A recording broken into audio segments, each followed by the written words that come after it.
নমস্কাৰ বন্ধু বান্ধৱীসকল সৌসিদিনা মই কৈছিলো অহা ২৬ তাৰিখে আমাৰ গাঁৱত এখনি যাত্ৰা পাতিছে ২৬ তাৰিখ আঁতৰি আজি ২৯ তাৰিখ পালেহি কিবা বিশেষ প্ৰব্লেম এটা হৈছিল আৰু সেইবাবে ২৬ তাৰিখৰ যাত্ৰাখন আজি ২৯ তাৰিখলৈ পিছুৱাই দিছিল যিয়ে নহওক কিয় মোৰ কাৰণে কিন্তু বহুত ভাল হ'ল কাৰণ ২৬ তাৰিখে মোৰ এক্সাম আছিল আৰু সেইবাবে ২৬ তাৰিখে যাত্ৰাখন পতা হলে মই চাবলৈ আহিব নোৱাৰিলোহেঁতেন পিছে ভালেই হ'ল দিয়া এতিয়াতো যাত্ৰা চাব পাৰিম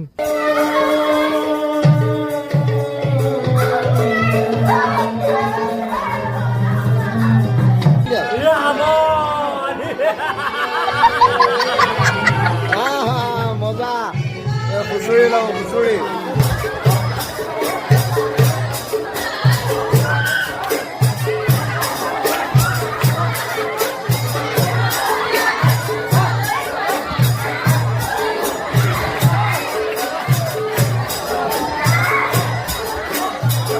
পিছে ছাবস্ক্ৰাইবটো কৰিলানে নাই